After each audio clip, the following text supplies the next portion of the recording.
Bapak Ibu Saudara, sebelum kita masuk ke pembahasan utama, ya, nanti kita akan nonton video itu. Jadi itu biku sebenarnya, ya. Ya, tapi sebelum kita masuk ke video itu, dengarkan sedikit pengantarnya dulu. Bapak Ibu Saudara, banyak sekali orang di luar sana yang tidak tahu kalau kebahagiaan itu sesungguhnya adalah skill. Skill artinya kebahagiaan itu adalah keterampilan yang perlu dipelajari. Misalkan, kalau saya katakan bahwa memasak itu adalah skill, Bapak Ibu setuju? Setuju ya? Karena sesungguhnya ada orang yang berpikir, saya tidak bakat memasak. Ya tidak. Memasak itu kalau dipelajari ya bisa. Saya nggak pinter takarannya, ya dihafal. Kan itu bisa dihafal ya. Kalau kita lihat buku resep, itu bisa dihafal. Kalau mau buat sup, airnya berapa liter, gulanya berapa sendok. Seperti kalau orang kerja di restoran cepat saji, semuanya pakai sistem hafalan. Dan kalau orangnya berkata saya tidak bakat, ya Anda pelajari bukunya, Anda coba masak, kemudian Anda hafal. Memasak itu keterampilan. Kemudian banyak sekali hal-hal yang kita tahu, kita sadari, itu adalah keterampilan. Tapi jarang orang menyadari kebahagiaan itu adalah keterampilan. Nah, bagaimana kalau seseorang itu tidak terampil dalam mengembangkan kebahagiaan dalam dirinya? Apalagi dia juga tidak terampil dalam menghadapi stres. Maka pelan-pelan, katakanlah ini adalah batas orang normal. Pelan-pelan dia akan turun dari normal, di bawah normal. Kalau seseorang itu di bawah normal, apa yang kita sebut? Ini orang stres, betul ya? Ya, setiap orang juga pada kesehariannya itu sering mengalami stres. Stres itu bahasa psikologi artinya, bahasa Inggris artinya tekanan. Jadi ketika Bapak Ibu marah itu adalah bagian dari stres. Ketika kesal itu bagian dari stres. Ketika tidak nyaman oleh karena satu hal, itu bagian dari stres.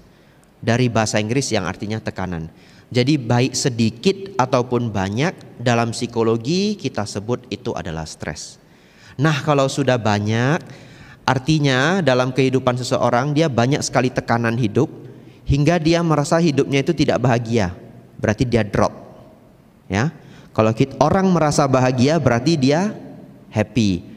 Walaupun orang yang merasa bahagia dalam kesehariannya, dia pasti tak menemui stres, betul ya? Kalau Bapak Ibu mengaku saya orangnya bahagia, hidup saya bahagia, apakah Bapak Ibu tidak stres sama sekali? Ya tidak. Kadang diganggu anaknya, betul ya? Kadang kesal dengan suaminya, kadang sedikit kesal dengan tetangga dan sebagainya. Jadi kalau Bapak Ibu mengaku Bapak Ibu orang bahagia pun, Bapak Ibu perlu menghadapi stres-stres harian. Tetapi beberapa orang, mereka mengalami hidup yang tidak baik. Mereka mengatakan hidup saya tidak bahagia, jadi di bawah normal. Nah, ini disebut, kalau sudah parah, kita katakan orang ini mengalami depresi. Ya. Depresi itu artinya ketika dia sudah merasa bahwa hidupnya itu tidak bermakna atau kurang bermakna. Dimulai dari depresi yang ringan. Kalau yang depresi ringan itu belum terlalu berat. Tapi ketika seseorang itu mengalami depresi yang sudah berat, maka dia sudah berpikir bahwa hidup saya itu tidak berarti. Bahkan tidak jarang orang yang depresi berat itu akhirnya bunuh diri. Saya dulu berpikir, kalau depresi yang paling berat itu akhirnya orangnya bunuh diri. Ternyata saya salah. Ternyata ada bentuk depresi yang paling parah, disebut depresi akut. Saking parahnya tingkat tekanan dalam dirinya, dia bahkan sampai badannya itu tidak bisa gerak, off, badannya itu tidak berfungsi, dan orang ini dilarikan ke ICU. Mungkin kalau kita yang tidak kenal dia, tahu-tahu melihat dia di ICU tidak bisa bergerak, kita pasti berpikir dia itu stroke, betul ya? Tapi kalau keluarganya tahu, ini orang dari stres berat, sangat berat, kemudian tiba-tiba badannya berhenti berfungsi. Nah, kalau orang yang depresi akut ini dibawa ke rumah sakit, badannya benar-benar tidak bisa bergerak seperti orang stroke. Tapi kalau otaknya di scan, tidak ada penyumbatan pembuluh darah. Sedangkan kalau orang stroke itu ada penyumbatan pembuluh darah, atau mungkin pembuluh darahnya pecah. Kalau yang tersumbat, bahasa kedokterannya disebut ischemic stroke. Tapi kalau pembuluh darahnya pecah, itu disebut hemorrhagic stroke. Tapi tidak ada keduanya. Kalau di scan, tidak ada pembuluh darah yang pecah. Ternyata diagnosanya adalah dia mengalami depresi akut. Bapak Ibu Saudara coba bayangkan, kalau orang depresi ringan saja, hidupnya itu sudah hambar. Saya yakin Bapak Ibu Saudara, beberapa dari Bapak Ibu Saudara pernah mengalami depresi ringan. Apa itu depresi ringan? Depresi ringan itu karena Bapak Ibu sedang menghadapi masalah, apakah masalah keluarga, masalah ekonomi, ataupun masalah-masalah kehidupan lainnya, hingga kehidupan itu terasa berat, seperti berat begitu ya. Kadang kehidupan itu terasa hambar, duduk salah, berdiri salah, jalan salah, kemudian dada ini berat, betul ya? Nah, ini barangkali ada yang pernah merasakan. Ya, kalau hidup ya pasti pernah merasakan. Bahkan kalau sudah masuk kategori depresi ringan, kita akan mengalami yang disebut hilang minat dan hilang bakat. Apa itu hilang minat, hilang bakat? Tahu-tahu seperti apa yang dulunya kita sukai, kok jadi males gitu ya. Kayak males ngerjainnya. Padahal itu adalah hal yang dulunya kita sukai. Bahkan kita kayak tidak tertarik. Dan pas melakukannya pun kayak nggak ada kebahagiaannya lagi. Dan lagi kalau orang sudah mulai masuk ke depresi ringan, hal yang indah menjadi tidak indah. Misalkan Bapak Ibu jalan-jalan, melihat pemandangan, dan Bapak Ibu tahu ini pemandangan harusnya indah. Tapi ini pemandangan di depan kita, kok enggak indah ya? Tahu sih ini indah, tapi perasaan bahagia dari keindahan itu tidak muncul. Nah, ini adalah ciri-ciri depresi ringan. Sekarang Bapak Ibu coba renungkan bagaimana beratnya orang depresi sampai badannya tidak bisa gerak. Wah, saya tidak bisa bayangkan lagi. Itu adalah penyakit paling menderita di dunia. Bahkan saya pikir lebih menderita dari kanker. Ya, kalau kanker dia menghadapi rasa sakit, ketika rasa sakitnya hilang dia masih bisa ngobrol dengan keluarganya dan sebagainya. Tapi kalau depresi yang sangat akut, saya tidak bisa bayangkan dia setiap detiknya menderita. Bapak Ibu Saudara, tentu kita harus belajar ya, tujuan dari Dhamma Desana hari ini agar Bapak Ibu kebahagiaan ataupun level dari kehidupannya itu tidak drop ke arah depresi, tapi naik ke arah kebahagiaan. Dan ternyata ini bisa dilatih, bisa dipelajari. Nah, Bapak Ibu Saudara, kalau Bapak Ibu nanti cek di Google, Bapak Ibu tulis the happiest man in the world, orang paling bahagia di dunia, keluarnya adalah seorang biku. Namanya adalah Richard Matthew. Dia adalah orang barat ya. Dia seorang S3 biologi, kemudian menjadi biku, menjadi murid Dalai Lama. Nah, otaknya di-scan. Setelah otaknya di-scan, mirip-mirip dengan scanner ini ya. Setelah di-scan, tapi bukan beliau yang di sini, ini video yang lain lagi.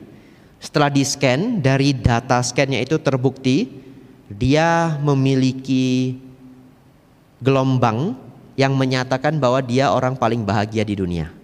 Sekarang kita akan tonton video ini sangat menarik. Coba dites, sudah ada subtitle bahasa Indonesia ya? Ya, tidak perlu trailer ya, tidak saya jelaskan lagi. Nah, silahkan ditonton saja. Ada suaranya?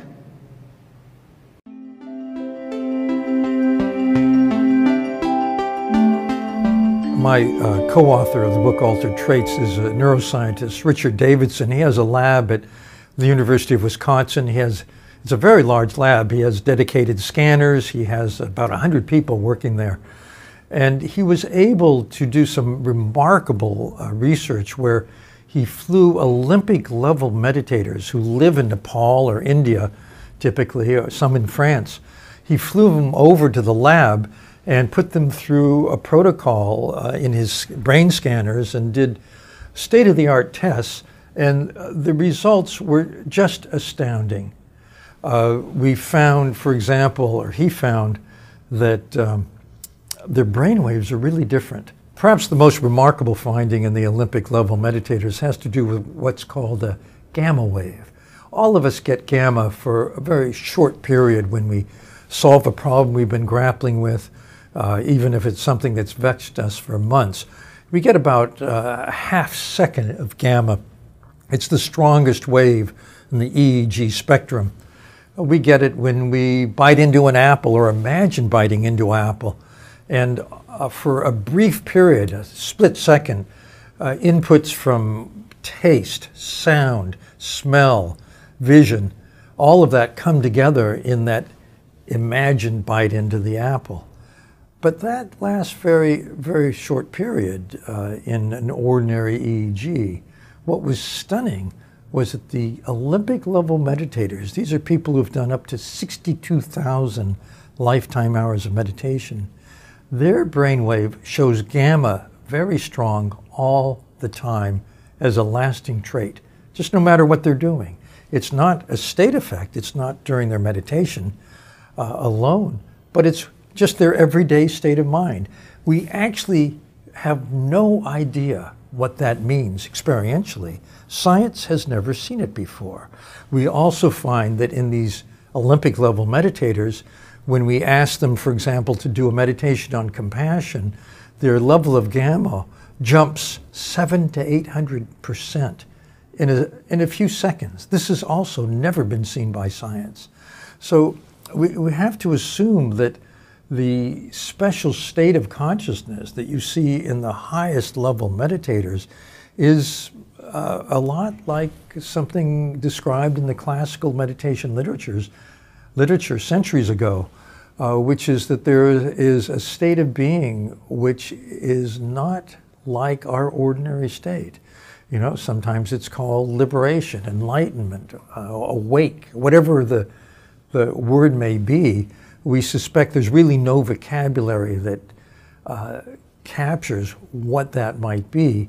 The people that we've talked to in this Olympic level group say it's a very spacious sense. You're wide open. You're prepared for whatever may come. We just don't know, but we do know it's quite remarkable.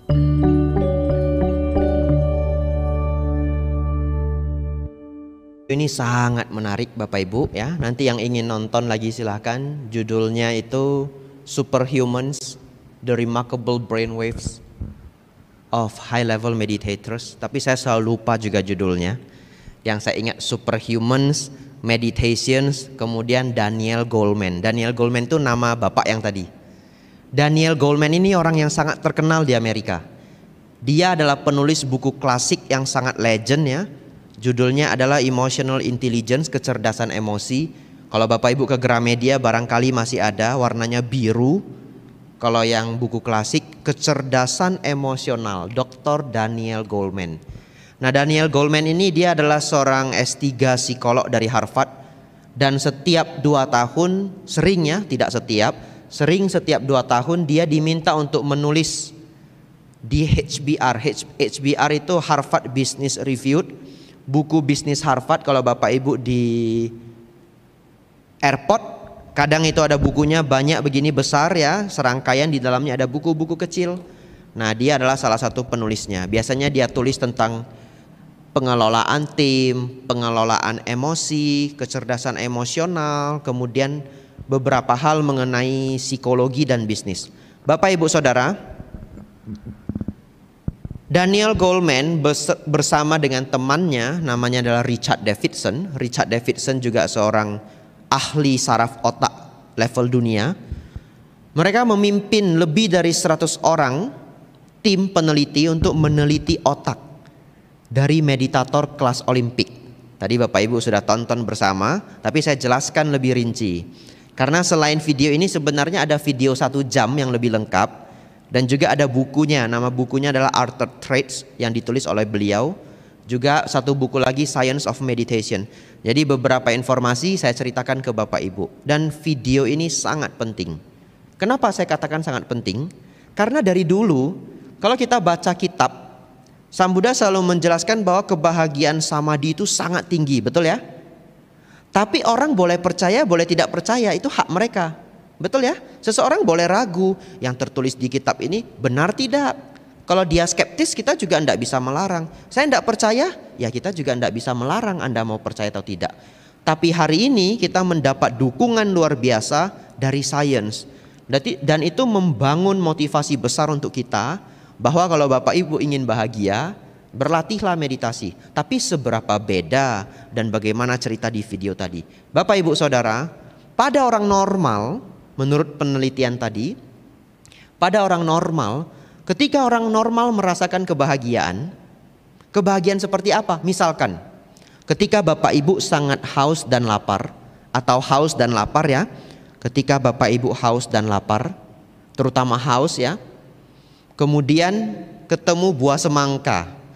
Kalau tadi di video itu apel, karena orang barat itu senang apel. Saya pikir orang Indonesia lebih senang semangka. Gigitan pertama semangka pada saat Bapak Ibu haus dan lapar, itu membuat otak itu senang. Muncul rasa senang, muncul rasa bahagia. Otak itu keluar gelombang gamma berapa detik? Setengah detik. Dihafal ya? Setengah detik. Atau kebahagiaan-kebahagiaan lainnya. Misalkan Bapak Ibu punya masalah, punya problem yang sudah dipikirkan sebulan, misalkan begitu. Gimana ya solusinya? Sudah direnungkan sebulan.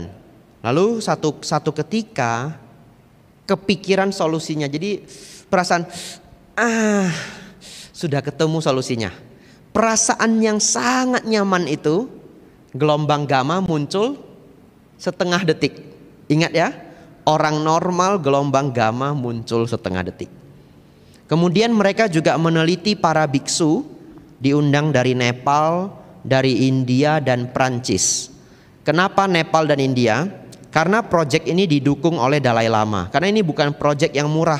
Tadi Bapak Ibu lihat, mereka punya tim lebih dari 100 peneliti dengan alat-alat scanner yang besar di University of Wisconsin. Jadi proyek ini didukung oleh Dalai Lama. Tentu mereka mengundang murid-murid Dalai Lama. Murid-murid Dalai Lama saat ini itu berada di Nepal dan Tibet.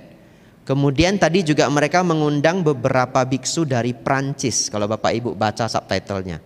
Kenapa Prancis? Ini saya pikir mereka mengundang murid dari biksu Thich Nhat Hanh. Ada yang pernah dengar nama biksu Thich Nhat Hanh? Nah, biksu Thich Nhat Hanh itu seorang guru meditasi. Beliau ngajar di Prancis, beliau orang Vietnam. Dan baru meninggal sepertinya sekitar 1 tahun yang lalu, di umur 90-an.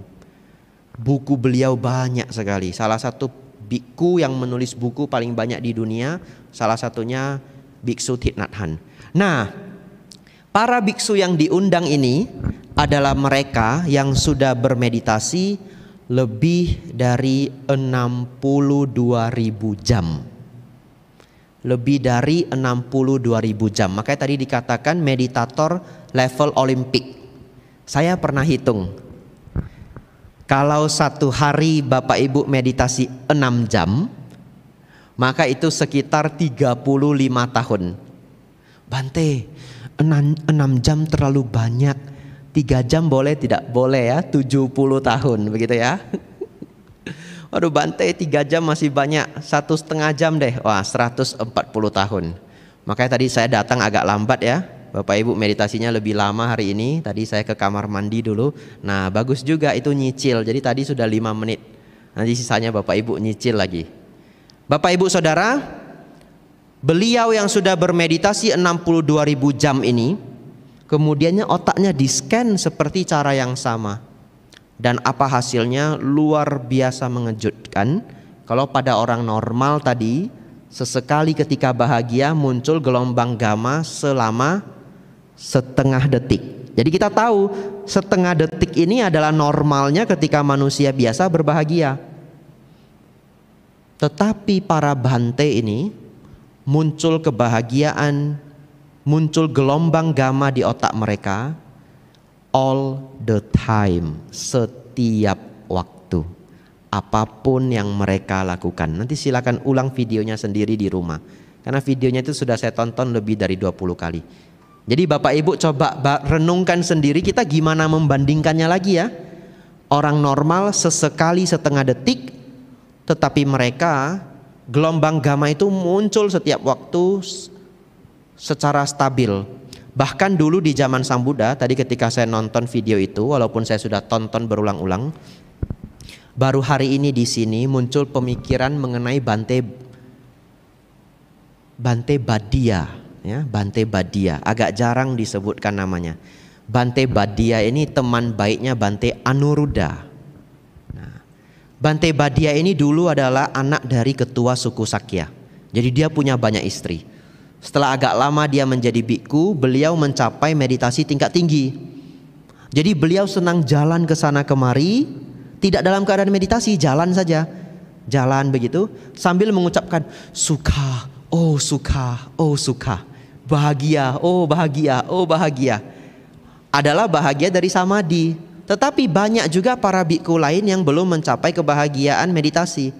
Jadi Bapak Ibu Saudara, menjadi biku itu memang tidak jaminan akan mendapatkan level kebahagiaan yang tinggi. Kalau tidak berlatih ya nggak dapat, betul ya? Karena tadi seperti yang kita lihat videonya, perlu latihan puluhan ribu jam. Jadi banyak biku di zaman Sang Buddha yang belum berhasil, tapi mereka menjadi prasangka buruk. Mereka berpikir, ini Bante Badia ini jangan-jangan mikirin istri-istrinya di rumah, betul ya? Kemudian mengucapkan oh sukha, oh sukha, oh sukha. Mereka datangi Sang Buddha, kemudian Sang Buddha mengatakan tidak. Dia mengatakan oh sukha, oh sukha, oh sukha, karena batinnya itu muncul kebahagiaan dari samadhi. Dan Bapak Ibu Saudara, ini juga informasi luar biasa untuk kita. Kalau dulu ada yang berpikir, kalau seseorang rajin bermeditasi hingga muncul kebahagiaan internal, apakah kebahagiaan itu hanya muncul ketika bermeditasi ataupun pada saat keluar dari meditasi? Ngerti maksudnya ya? Dan ternyata dari informasi sains hari ini, kita tahu bahwa seseorang yang sudah berhasil melatih samadhi, bahkan dalam keadaan normal sehari-hari, batinnya itu sudah bukan batin yang normal, tetapi batin yang di atas normal, batin yang selalu bahagia.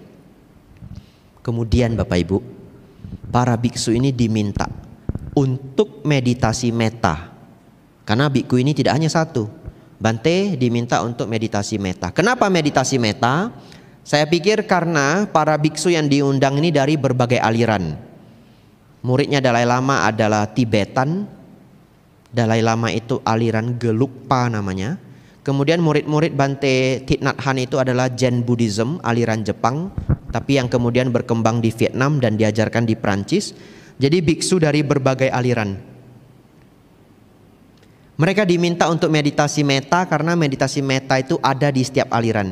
Di Theravada ada, di Mahayana ada, di Tibetan ada. Kemudian para biksu masuk ke dalam meditasi metta. Nah, seperti Bapak Ibu tadi, ketika meditasi ada lantunan lagu, semoga semua makhluk hidup berbahagia. Begitu ya? Itu meditasi metta. Nah, begitu para biku ini masuk dalam meditasi metta, gelombang gamanya lompat lagi. 700 sampai 800%. Waduh, sudahlah. Sudah tidak bisa dihitung lagi. Sudah tahu normal saja bahagianya sudah tak terhingga. Ditambah lagi kebahagiaannya naik 700 sampai 800%. Nah, Bapak Ibu Saudara, inilah level kebahagiaan dari mereka yang bermeditasi lebih dari 62.000 jam. Tapi Bapak Ibu jangan berkecil hati. Karena kalau ngejar 62.000 jam, waduh kayaknya sulit sekali ya. Nah, di buku Altered Traits yang ditulis oleh Dr. Daniel Goleman, mereka juga meneliti mereka yang meditasi 10.000 jam. Dan ternyata yang meditasi 10.000 jam, gelombang gamma ini sudah berkembang. Begitu muncul gelombang gamma ini mencapai level beberapa menit, bukan setengah detik lagi. Padahal kalau andaikan saja gelombang gamma itu bertahan 1 menit, berarti itu 120 kali lebih bahagia, betul ya? Dari data ini, coba betul tidak? Saya pikir betul ya. Karena 1 menit 60 detik, kan orang normal setengah detik, berarti 120 kali lebih bahagia. Ya walaupun itu bahasa matematika, pengalamannya bagaimana kita tidak tahu. Nah, setelah 10.000 jam, bagian otak tengah, di tengah otak kita itu ada satu bagian otak namanya amigdala, kecil sekecil kuku jari ini. Nah, bagian amigdala ini menjadi lebih pasif setelah 10.000 jam. Nah, bagian amigdala ini adalah bagian yang membuat kita marah, membuat kita takut, dan membuat kita agresif. Ini satu bagian yang sama. Bahkan kalau amigdala ini sudah aktif, dia membuat otak kita itu menjadi berhenti berpikir. Nah, mungkin kalau pakai bahasa akademis ini Bapak Ibu belum nge 100%. Sekarang saya terjemahkan ke bahasa sehari-hari. Kalau seseorang sudah ngamuk naik pitam, dia sudah tidak bisa berpikir, betul? Otaknya sudah hang, pokoknya sudah ngamuk, sudah nggak ada logika lagi. Nah, itu karena amigdala itu mengambil alih banyak bagian otak lain agar bagian otak lain tidak bekerja. Sesungguhnya, loh kenapa otak kita seperti itu gitu? Itu dulu fungsinya adalah kalau Bapak Ibu sedang jalan-jalan di hutan, tiba-tiba ketemu harimau, Bapak Ibu sudah nggak boleh berpikir ini harimau atau bukan harimau. Amigdala harus langsung mengambil alih, pokoknya takut kemudian kabur. Jadi dulu fungsi amigdala ini adalah menghack otak kita agar berhenti berpikir, kabur saja begitu. Tetapi untuk zaman ini kita kan sudah tidak ketemu harimau ya. Nah, ketemunya mungkin ya orang yang Bapak Ibu rasa menjengkelkan. Tapi juga sama, kalau seseorang sudah naik pitam, sudah ngamuk, amigdala mengambil alih, dia menjadi tidak berpikir. Nah, Bapak Ibu Saudara, mereka yang sudah bermeditasi 10.000 jam, amigdalanya menjadi sangat pasif. Artinya dia menjadi orang yang sangat kalem, tenang, dan jarang marah. Bante, 10.000 jam masih banyak. 10.000 jam itu banyak ya. Kalau Bapak Ibu meditasi 1 hari 1 jam, berarti 10.000 hari. 1 tahun kan 300-an hari. 3 tahun 1.000, berarti 30 tahun. Waduh, masih lama Bante. Masih lama. 1 hari 1 jam, ngejar targetnya 30 tahun. Ya, ternyata mereka juga terus melakukan penelitian. Ternyata mereka meneliti pasien rumah sakit yang diajari mindfulness ya, dan beberapa sekolah yang sudah mempraktekkan meditasi. Bahkan di Jakarta, Sangga Theravada Indonesia itu ada mengelola beberapa sekolah. Salah satunya itu sekolah Narada namanya, yang menggunakan sistem Cambridge. Itu ada di Tangerang kalau saya tidak salah. Saya tidak hafal nama-nama daerah di Jakarta. Nah, Narada School ini anak-anaknya itu diajari meditasi. Bahkan Bante Titayanyo itu bangun sekolah di Singkawang ya. Dan anak-anak di sana itu juga dibiasakan meditasi. Dan ternyata anak-anak ataupun pasien-pasien rumah sakit ini yang sudah menjalani meditasi 100 menit saja.